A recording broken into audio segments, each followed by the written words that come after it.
Hi folks, Rob Goller here. Thanks for joining me again for our weekly chat about local history. Again, appreciate you joining in and supporting this project. More and more people are watching, and that's exciting for me that people are actually listening on the other end of the computer screen, and people are reaching out with ideas and things, suggestions even. So that's wonderful. So thank you again for supporting this project. Back when I started it almost 2 years ago, I wasn't sure how it would go, and we're still doing it, so it's working out. This week's topic, I was thinking as the Democratic National Convention was starting this week. I was thinking about a Democrat here from East Aurora who doesn't get a lot of attention for his work as on the national level, and he kind of got forgotten.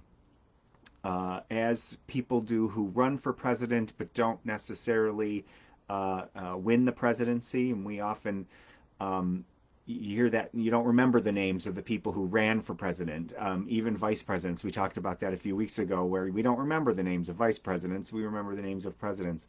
But there was a really interesting guy who came from the town of Aurora who almost became president. And I've written about him before. And here in East Aurora, Millard Fillmore, of course, gets all the attention because he did become the 13th president of the United States in a roundabout way. And I talked about that a couple weeks ago. He was named vice president under Zachary Taylor, and then Zachary Taylor died, and he became president in 1850. But Horace Boyce was a governor, and he was almost elected president of the United States, which would have been interesting because we would have had two presidents from East Aurora. Millard Fillmore, contrary to some things you might read, was not born here. He was born in the Finger Lakes, and his family moved here, and about 20 years old, he came to East Aurora. He started his political career here and built the Honeymoon Cottage for his new wife, which you can go see as a museum today. But after, so he moved here around 1820, built the cottage in 1826 when he got married, started his law career here, and started his political career here by running for the state assembly, but then moved to Buffalo in 1830, and then his political career went on after that. But we here in East Aurora have the claim, even though he only lived here for 10 years, of the only presidential home, of course, besides the White House of the 13th president. So you can go to that house and learn a lot about Millard Fillmore and his presidency and his life. But Horace Boyce was born on Boyce Road here in the town of Aurora in December of 1827, and near the hamlet of Griffin's Mills. And of course, he wasn't famous then. It's funny when I talk to school children, or I do programs for the day camp at the summer camp. Sometimes the kids, the young children, will ask me what it would have been like for Millard Fillmore to be walking around East Aurora. And I thought, well, he wasn't famous when he lived here in East Aurora. Nobody knew he would be president. And so that's the same sort of thing with Horace Boyce. So he was born in a log cabin, as all good presidential presidents back then did, on Boyce Road. As a teenager, and the Boyce family, of course, had a large farm out there. They named the road after them, and so he came from that family. As a teenager, he actually he took a boat on the Great Lakes to Wisconsin.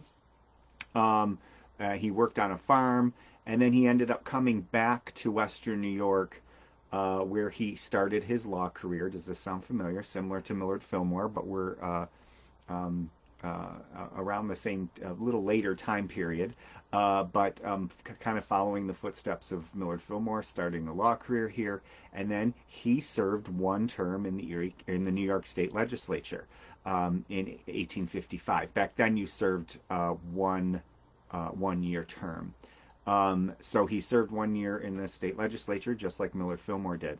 But after the Civil War, Mr. Boyce moved to Waterloo, Iowa, and that was sort of the pattern for some people. Some people stayed here in Western New York, others went out west. There was opportunity out there.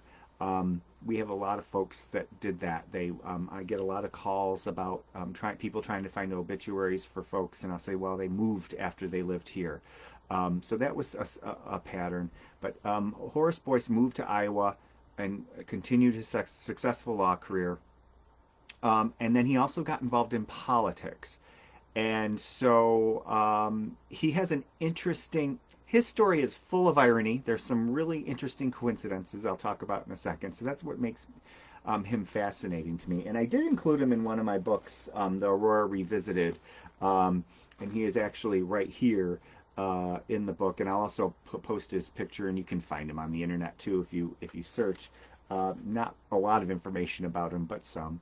But what was very interesting about him is he changed political parties quite a bit. He was first a Whig, and then, of course, the Whigs disappeared in the 1850s after Millard Fillmore. Then he became a Republican, like many of the Whigs did. And then he became a Democrat. And the reason he left the Republican Party is because back then they were having a lot of debate about prohibition. And the Republicans were really heavy on making prohibition prohibition of alcohol through a constitutional amendment. And of course, that came in the 1920s later. But in the mid 1800s to the late 1800s, there was a movement to put it in the Constitution even then.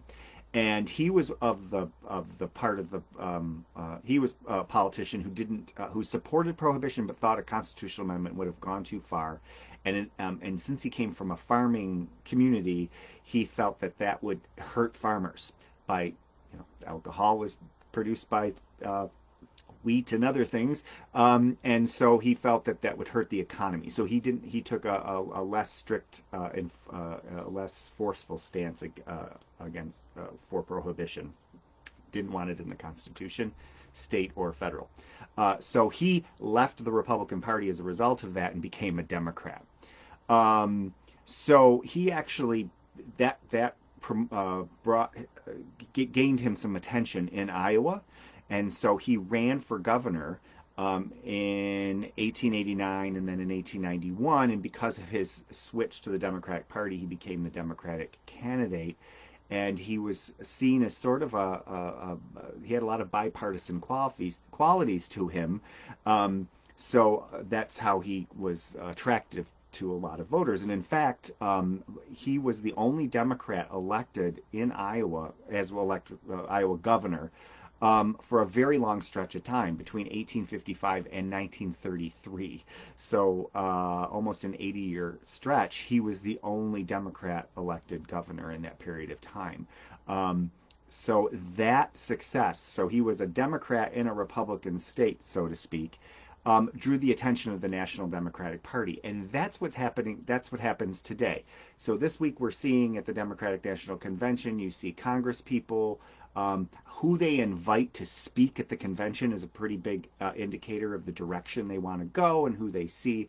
So I've been hearing a lot of commentators talk about Barack Obama 20 years ago was selected to give a speech at the convention, and his speech garnered a ton of attention even before social media, and that put him on the national stage. He was actually, a state senator at the time, and that put him on the national stage to become a senator and then run for president just 4 years later. And that was a pretty meteoric rise to the presidency. But that is not a new concept, that they would identify people who they felt were the future of the party. And Horace Boyce from the town of Aurora was one of those people. So he was elected governor, and then as that successful Democratic governor, he was nominated for president at two Democratic National Conventions, 1892 and 1896. Now, political conventions are much different today than they were back then. So today we have the primary process with very few exceptions, and we probably almost came closest to it this year than we have in many years, is a contested convention. Today we know who the nominee is going to be and who the vice presidential nominee is going to be way before they even get to the convention. because of the primary process and the delegates that are awarded through the primary process. But back then, the the reason for the convention was to find a candidate, and the political leaders would get together, and different factions of the party would put up their candidates, and they would fight it out at the conventions. Much more exciting, but they didn't have TV back then, so a lot of this happened without.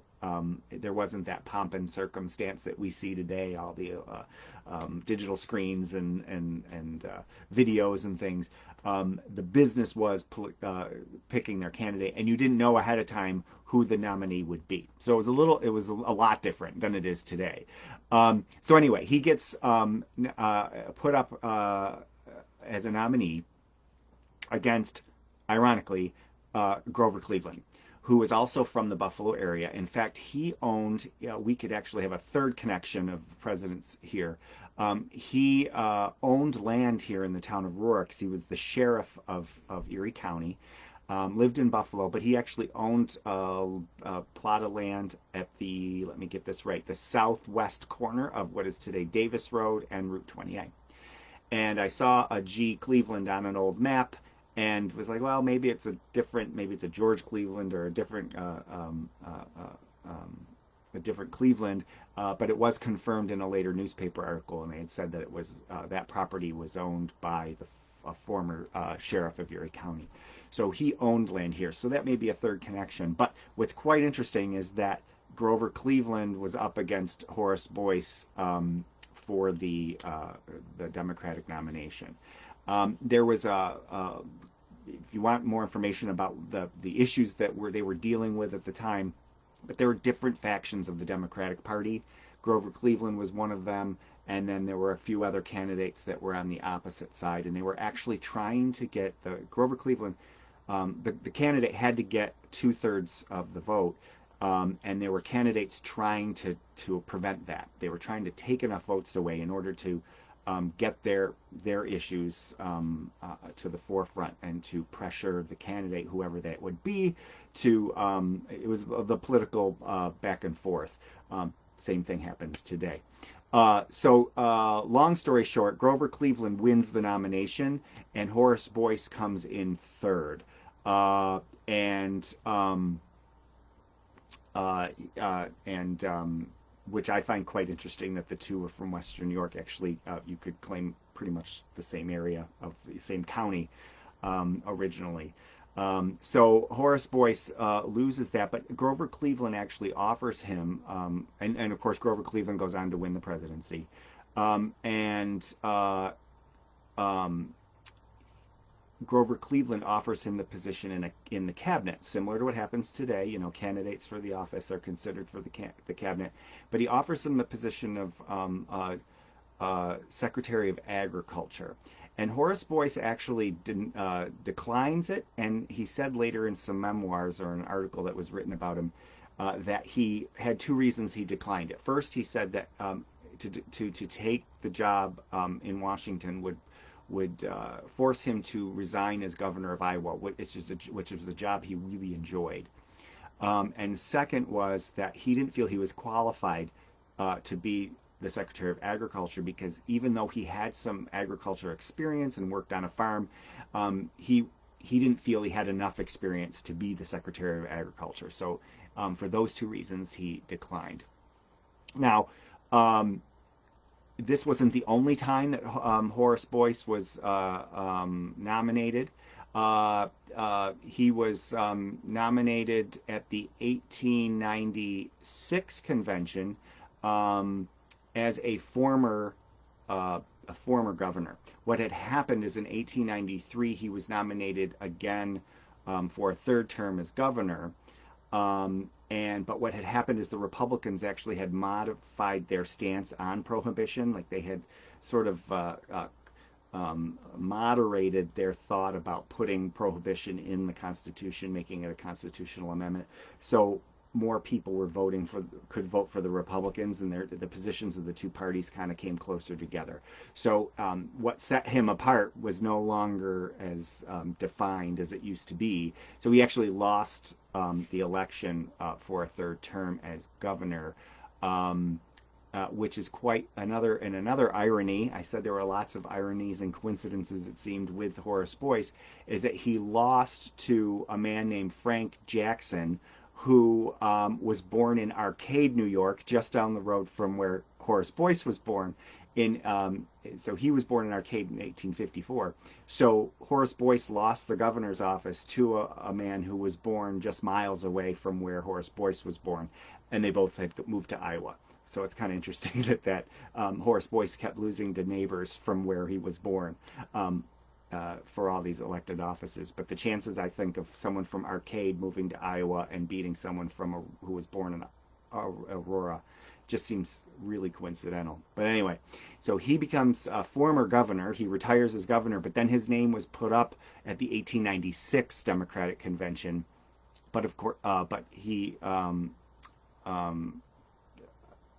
he lost that. He was fifth place, so he had lost some ground. The nominating process was a little different. There were other issues, and he became. This was after uh, uh, excuse me, not William McKinley. I'm sorry, Grover Cleveland's second term, which Horace Boyce had said he didn't want to be part of the cabinet of.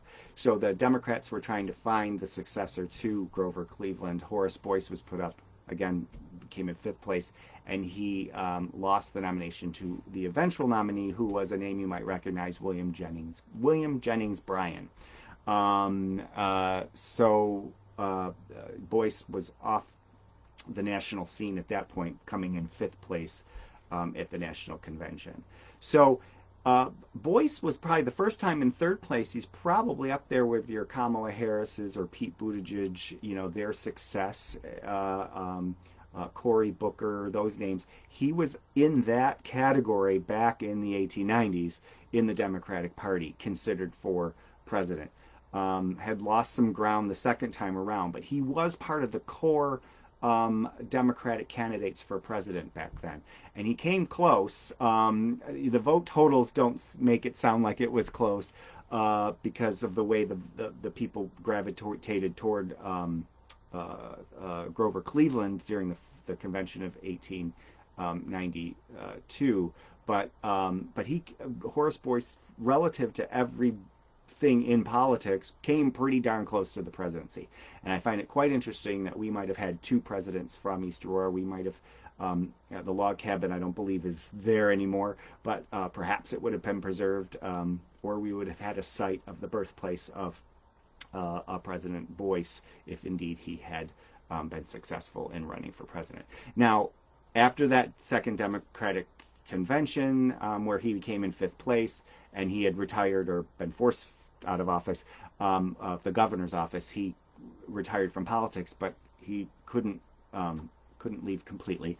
In 1902, he emerged from retirement as a candidate for Congress, but he didn't win.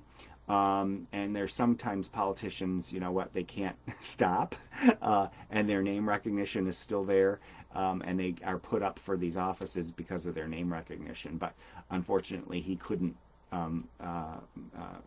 win his seat in Congress, and he did die. He died in April of 1923, and he's buried in Iowa. So he never returned to Western New York, but he was born here in the town of Aurora. And I wanted to talk about him a little bit because as I was thinking about the convention and knowing some of the things that he went through at the convention and how they picked their candidates, and the primary process today where you see all these candidates, well, some of these candidates get kind of forgotten about in the history books because, but at the time we're hearing their names over and over again during the primary process and into the conventions. Who will the vice presidential candidates be, that sort of thing. We're hearing names like Cory Booker and Pete Buttigieg and Bernie Sanders. These types of people we hear today, will they be remembered in the future? And Horace Boyce was part of that group. So another man from East Aurora, the town of Aurora, who was part of the presidential inner circle of candidates, which I think is quite interesting. So we could have had not one, but two presidents from East Aurora had things gone a little bit differently. So that's my story about Horace Boyce. I invite you to Google him. There's not much on the internet about him. Actually, there is an exhibit at the town hall that we put together of campaign buttons that had been donated over the years to the archives. And we don't have an original button, but on, I think it was one of the online auction sites, a campaign button up for Horace Boyce for president popped up on like eBay or one of the sites, and so that is probably a very rare collector's item. But there were campaign buttons for Horace Boyce at the convention, at the first convention that he was nominated at, and so with his picture on it and everything, and he was born here in the town of Aurora. So, as always, thank you for joining me for our weekly chats. I enjoy talking to you about local history, and thanks for bringing the ideas to me. And sometimes I think of ideas on my own, but most of the time it comes from questions that you pop in either into the comment section or send me a private message or stop me in the supermarket with the questions. Thanks again for all the support of this project. I am Rob Goller, and I am the Town and Village Historian, but these videos and a lot of my research are not officially connected to my job as Town and Village Historian. Again, thanks for keeping history alive, and we'll see you next week. Thanks.